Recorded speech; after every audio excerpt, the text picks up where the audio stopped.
I always stay there now. Today is my first time coming down here. I'll see if this worked, and then next week I'll do it again. So in the gospel today, we heard the story of a leper being healed by Jesus. But the meaning of this healing was so much more profound for the person with leprosy. The first reading from the book of Leviticus that we heard gave us a context from the Jewish laws of how a person with leprosy would be isolated and discriminated from the community because they were considered unclean. A person with leprosy not only suffered physically, but also suffered socially because people were afraid of being infected by them. That is why Jesus was so moved with pity, and Jesus stretched out his hands and touched the leper. It was an extraordinary act of Jesus against the law, and even the leper wouldn't dare to expect Jesus to touch him. And that's why Jesus' healing of the leper was not just a miracle of removing a disease. It was also a restoration of dignity.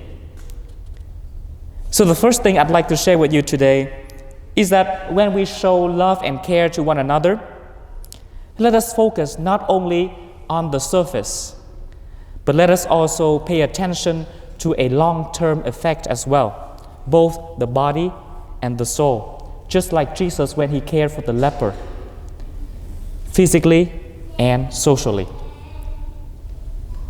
And there was a story of a father and his little daughter.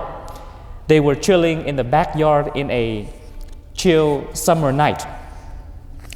And the daughter told his dad, "Let me try to count how many stars there are in the sky." And so the daughter started to count 1, 2, 3, 4. And while his father was, of course, looking at his phone.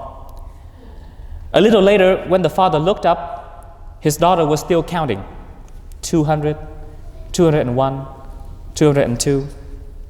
But suddenly the daughter stopped and told his dad, "Dad, I didn't know that there was so many stars in the sky."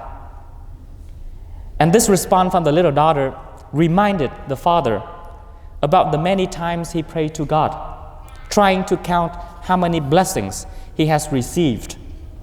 And his conclusion was similar to what his daughter was telling him. "God, I didn't know that I have received so many blessings." We often say that everything is God's grace, and it would be impossible for us to make ourselves worthy of all the grace that we have received from God. Yes, it is true that we say that, but have we ever actually sit down, settle ourselves, and actually count how many blessings we have received through the years? There are things that we specifically asked God for, and God actually gave it to us, so we remembered. But there are many more things that we didn't ask for, but God still gives us. Those things we often forget to consider to be God's grace. Is our sickness a grace of God? For me, yes, because it reminds me to take care of myself and to appreciate the days that I'm still healthy. Are our failures considered God's grace as well? For me, yes, because it reminds me to be humble, that I still need to improve myself every day, and that I still need to pray to God.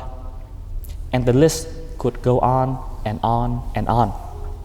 So the second thing I'd like to share with you today is to be aware of everything that is happening to us, so that when we are touched by God in any way in our everyday life, we will be able to take advantage of it and make the best out of it for the sake of our body and our soul. And we see that even though Jesus told the leper, "Don't go and tell anybody," but what happened? He told everybody. And it made it impossible for Jesus to be in the crowd anymore. He had to hide in deserted place, and people came to him still. This is a good reminder for each one of us that in this age of social media and of the internet, we should be careful of whatever we share to others. Sharing about God and about the church, good. But it may look good from the outside, but it may bring more troubles to the church and for people around us. Don't think that we share certain things from a Catholic newspaper that is good enough. In the past few weeks, of course, I think many of you have heard about certain documents from the Pope, certain things that the Pope said that has been paraphrased in certain ways in newspapers that is misleading to us. The recommendation from me and from the leaders of the church is that you read the original text. Don't read newspapers. Don't read the way they want you to understand it. That is why a good foundation of faith, of the scriptures and of church teaching would be very helpful for us to avoid being confused. So my sisters and brothers, in this sixth Sunday in Ordinary Time, let us spend some moments to reflect on the points that I have shared with you today. First, let us show love and care for one another, not only on the surface, but on a long-term manner as well.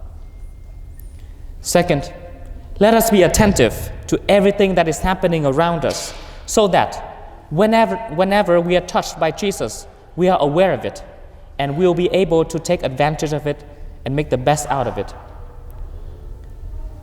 And third, let us develop a well-informed faith, so that we wouldn't use our good intention for the church for unintentionally bad purpose.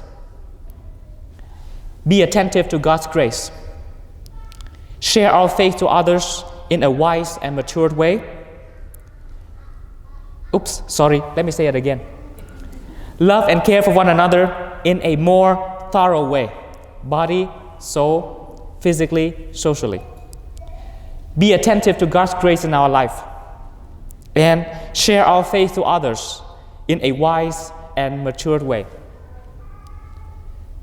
May God, who has begun a good work in us, also bring it to fruitful completion. Amen.